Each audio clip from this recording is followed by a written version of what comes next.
far na alam ko everybody fell in love with it in the pageant scene for the last few years.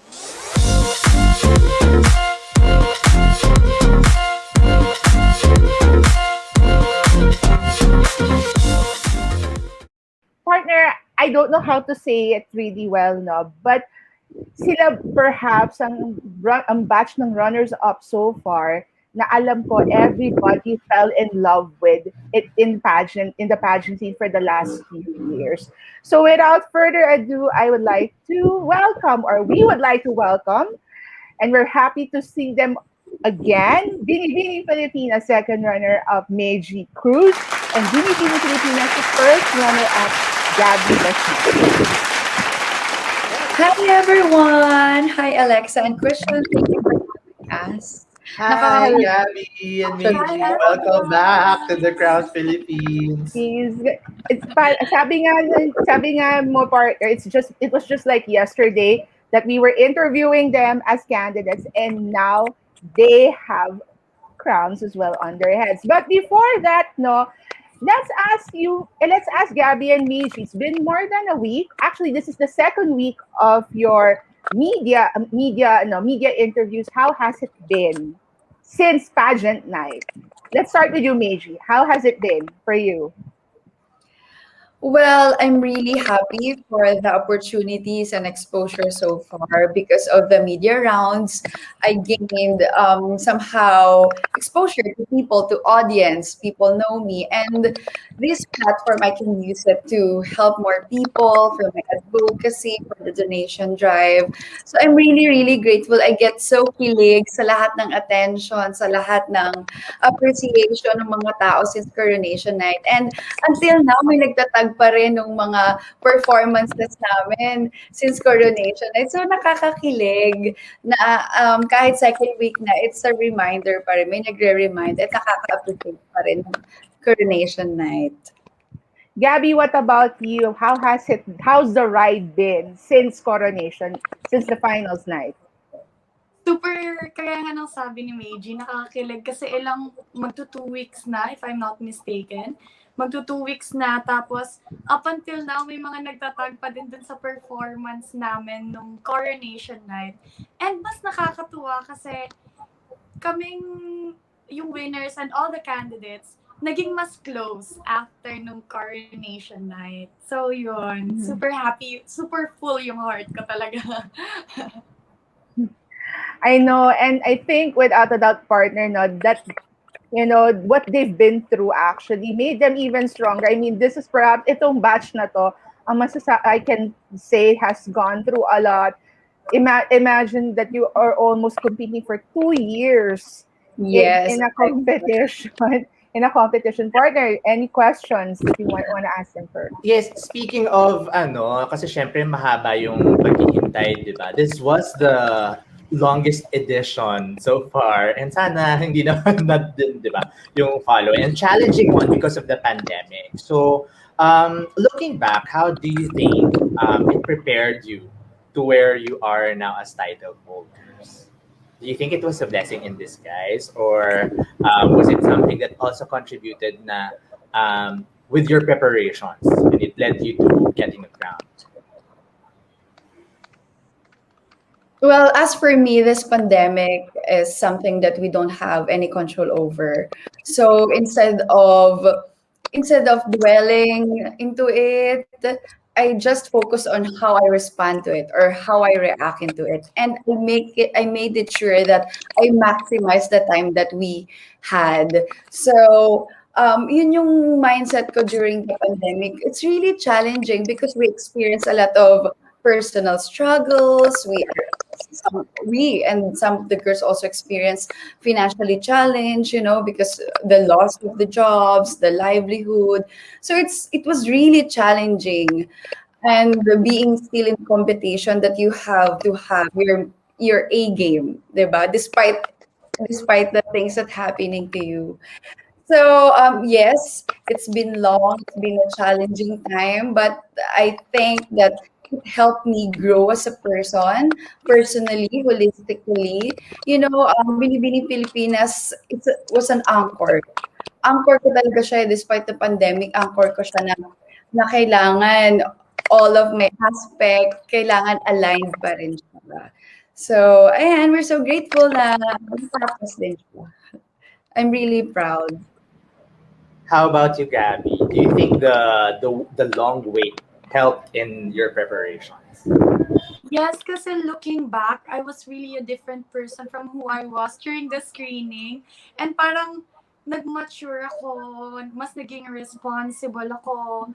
I was able to appreciate the little things in life. Especially yung time na binigay sa amin. Kasi parang, nandiyan ka lang sa bahay nyo, how will you use your time? So, ako parang nasa isip ko na, before, we were thinking na wala tayong time for this and for that. Pero lahat yon nabigay ng pandemic. And it's a good thing that I used it in a positive way. And yun nga, kagaya ni Meiji, nag-grow talaga kami.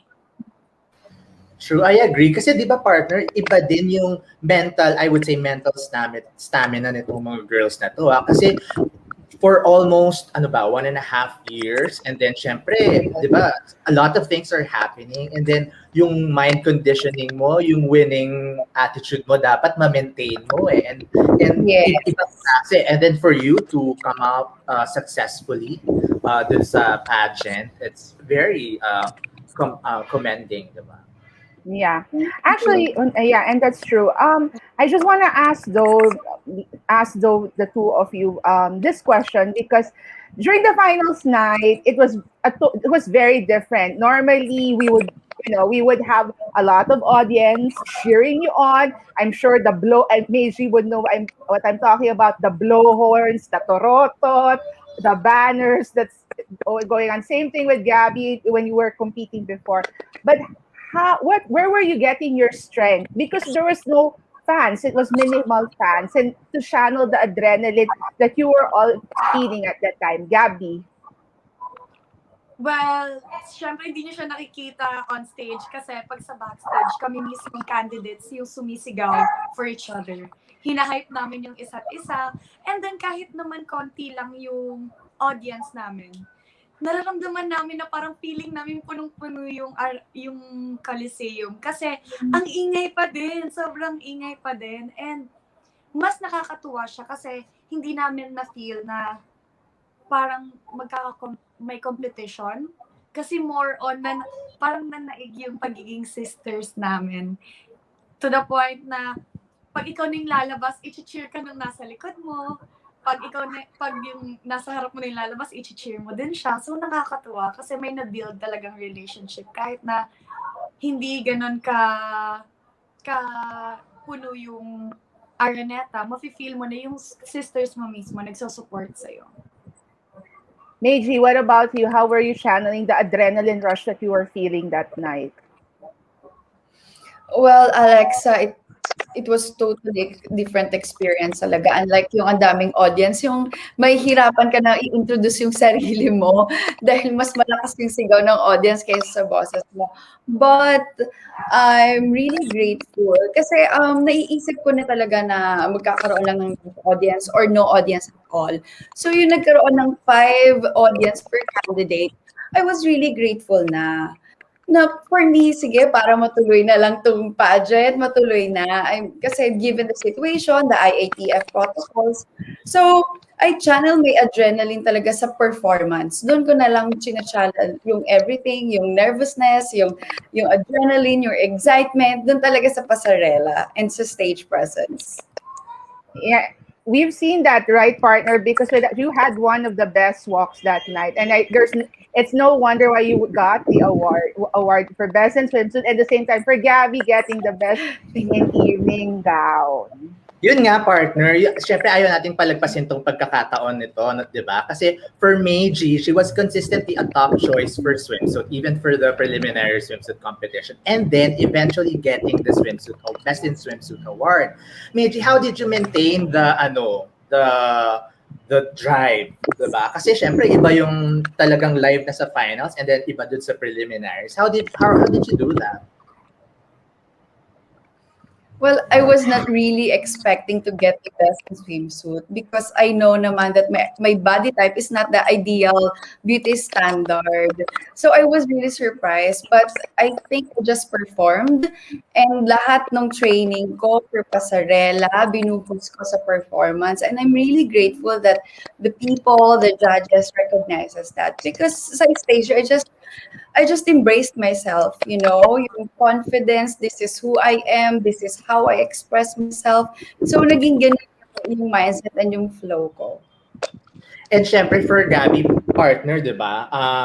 Gabby, your evening gown was very much talked about. So, Yeah. can you just walk us through briefly lang on the evening gown selection and preparations? Well, brainstorm talaga siya ng team ko. Sa sobrang dami naming, syempre may mga naglalabasan ng mga long gowns. So, ang ginawa namin, pinag-combine namin lahat ng ideas namin, lahat ng gusto namin sa isang gown. And little did I know na parang may connection yung gown ko sa Borongan City kasi parang for example sa Cebu, ang sinasayaw nila is Santo Niño. Sa amin ang sinasayaw sa amin is Mama Mary. And my mom's name is Mary. So parang nag-connect na siya after na nung pageant. Sabi ko, oo nga, no? But then, super thankful ako kasi na-execute ka naman ng mabuti. Maraming natuwa. Ganun. Pero gusto niyo ba kung ano talaga, gusto niyo ba malaman kung ano talaga gusto ni Meiji? Panalo na ako. Sige, go, share na yan. Di ba dalawa kami? Actually, I was praying for talaga, evening gown. Ay, hindi yan yun. Ano? Oh my God, di ko na maalala. Sabi niya sa akin, Gabby, wala bang award sa best in production number? Oh, ang ganda ng production number. Bigay na bigay. Nanood kami ng live eh. Thank you. Hi, Aya. Thank you, Tita Des. So, grabe yung production number talaga. Best prod number. All right. We will get to know more about these adventures later on when we call back Meiji and Gabby with the rest of the girls. So, Mama, we will temporarily say